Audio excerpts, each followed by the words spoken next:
दवाओं को प्रोसेस करना कभी भी आसान नहीं रहता है और फार्मेसी में साइज रिडक्शन तो सबसे महत्वपूर्ण या प्राइमरी स्टेप है। साइज रिडक्शन में बहुत सारे फैक्टर्स रोल प्ले करते हैं, जैसे कि हार्डनेस हो गया कि कोई भी दवा कितनी हार्ड है। फॉर एग्जांपल मैं आपको कुछ दवा दिखा रहा हूँ। अब इसमें ये दवाएं जो है ये कितनी ठोस है, कितनी हार्ड है, सूखी हुई लकड़ी है और इनको पीसना सबसे कठिन रहता है। दूसरी आ जाती है टफनेस। टफनेस कितना जो है हमारा रॉ मटेरियल जो है वो कितना कड़ा है, ये टफनेस किसी दवा का। चिपचिपाहट, अगर चिपचिपी दवा है तो साइज रिडक्शन होना बहुत कठिन है।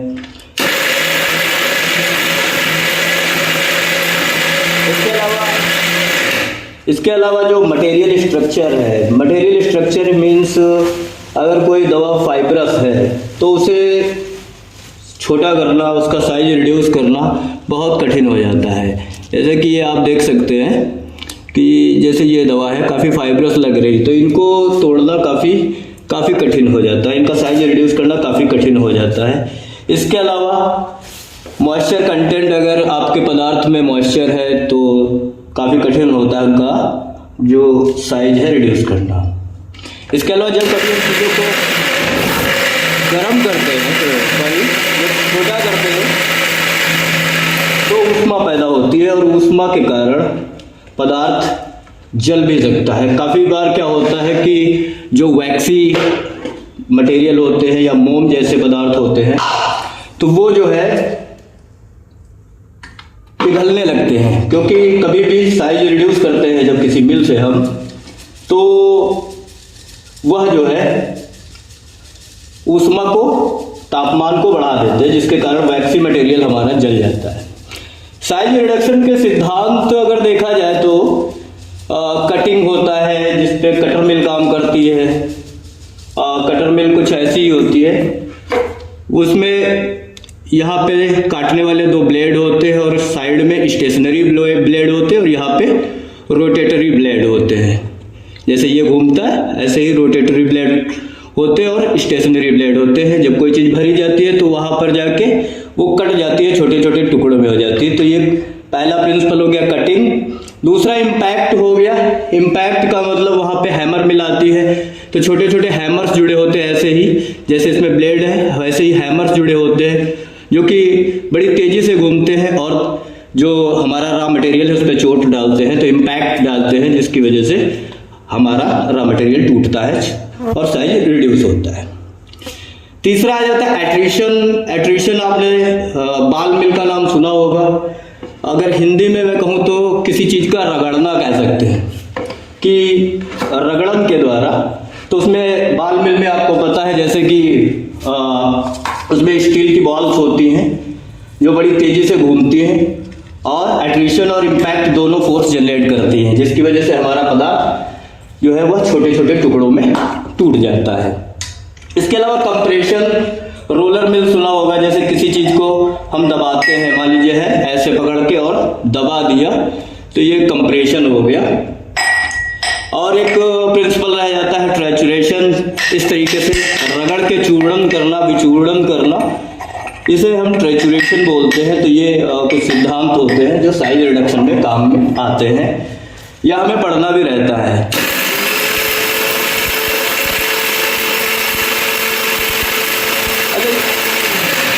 कटिंग, इम्पैक्ट, कटिंग पे कटर मिल है, इम्पैक्ट पे हैमर मिल है, एट्रिशन पे बाल मिल है, कंप्रेशन पे रोलर मिल है और ट्रैचुरेशन पे आपका मोटर और पेस्टल हो जाता है।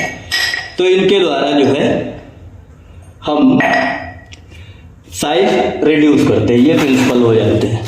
अब आ जाती है बात साइज सेपरेशन की। तो साइज सेपरेशन से हमारा मतलब होता है पदार्थ के कणों के आकार के आधार पर हम उसे अलग अलग करें। खासतौर से पाउडर, उनके कणों का आकार हम अलग अलग करें तो उसे साइज सेपरेशन कहते हैं। और मैं यहाँ पर उपयोग कर रहा हूँ जो घरेलू छलनी होती है आटा छानने वाली। घरेलू छलनी नॉर्मली जो है 80 नंबर की यूज़ की जाती है। एक्चुअली में मोटा आटा या जो है आप चोकर को अलग करने के लिए जो छन्नी यूज़ होती है तो वो 60 नंबर की होती है, और जिससे घरों में नॉर्मल आटा छाना जाता है वो 80 नंबर की होती है जो यह है।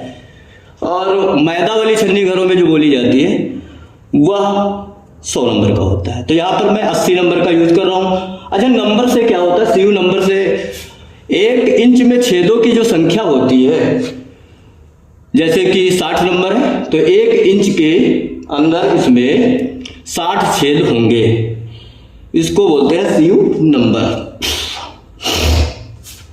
तो मैं घरेलू जो छन्नी होती है 80 नंबर यूज कर रहा हूँ क्योंकि मुझे वेरी फाइन पार्टिकल्स चाहिए। आप देख रहे हैं वेरी फाइन पार्टिकल्स का या वेरी फाइन पाउडर जो होता है, तो आपको पता ही है कि कोरस पाउडर जो होता है जो कि 10 नंबर से उसके सारे पार्टिकल्स निकल जाए और 44 से 40% तक पाउडर निकले। जैसे जब भी आप 10 नंबर की सीयू लेकर और छानते हैं तो 40% पार्टिकल्स से पार होने चाहिए, गिर जाए। 40% से अधिक ना गिरे तो उसे हम कोरस पाउडर कहते हैं, छलनी नंबर 44 से। और जो मॉडरेटली कोरस है उसमें हमारे 22 नंबर से सारे पार्टिकल्स गिर जाए, सारे पाउडर्स के जो कण है गिर जाए, और 60 नंबर से 40% तक गिरे।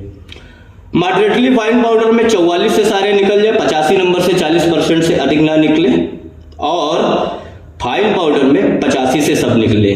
तो जो मैं बना रहा हूँ वो फाइन पाउडर है या वेरी फाइन पाउडर है जो कि 80 से लगभग सारे पार्टिकल्स 80 नंबर सीयू से निकल जाए।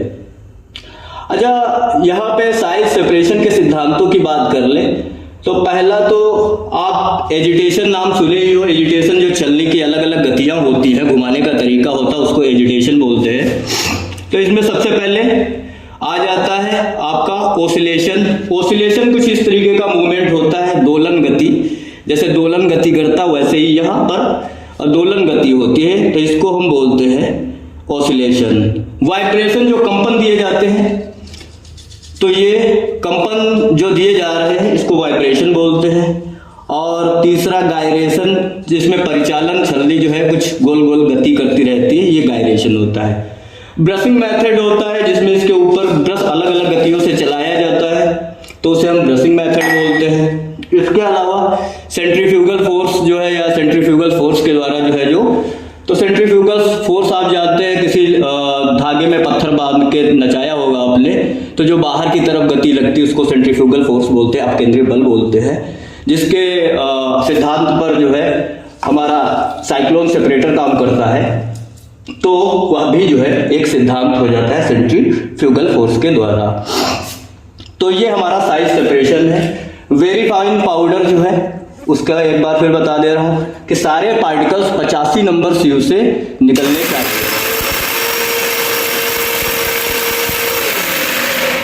अच्छा, यहाँ पे मैं कुछ आयुर्वेदिक दवाइयों को प्रोसेस कर रहा हूं, तो इसमें आज हम बात कर लेते हैं प्रकृति की जो सबसे अमूल्य संपदा है उसमें से एक रत्न, चाहे वो 10 मूला रिष्ट हो या च्यवनप्राश हो, उनमें अगर ये नहीं पड़ता है तो वो अधूरे माने जाते हैं। ये है गोखरू। गोखरू आमतौर पर कांटेदार होता है और इसका उपयोग गर्मी में ठंडक देने वाला, सूजन को कम करने वाला, इसके अलावा जो है गठिया को कम करता है, मूत्रवर्धक है, और इसके अलावा जो है प्रतिरक्षा प्रणाली में बहुत अच्छा काम करता है, हमारे इम्यून सिस्टम को बहुत स्ट्रांग करता है। एक टॉनिक के रूप में भी इसका उपयोग किया जाता है। पथरी की समस्या में भी इसका काढ़ा बना के दिया जाता है, बहुत अच्छा काम करता है। प्रजनन स्वास्थ्य में ये दिया जाता है। इसके बहुतेरे उपयोग आप देखते हैं च्यवनप्राश और 10 मूला रिष्ट जैसे उत्पादों में। तो गोखरू, इसका वैज्ञानिक नाम जो है ट्रिब्यूलस टेरेस्ट्रिस है, ट्रिब्यूलस टेरेस्ट्रिस। ठीक है, कांटेदार होता है, पीला रंग होता है, गोलाकार लगभग ये होता है, और जो है 5 लकड़ी वाले घने बालों वाले मजबूत जो है इसमें कांटे होते हैं। तो ये गोखरू होता है। अच्छा, गोखरू में मैंने बताया कि इसकी फैमिली जो है जाइगोफिलेसी है और वैज्ञानिक नेम इसका ट्रिब्यूलस टेरेस्ट्रियस है।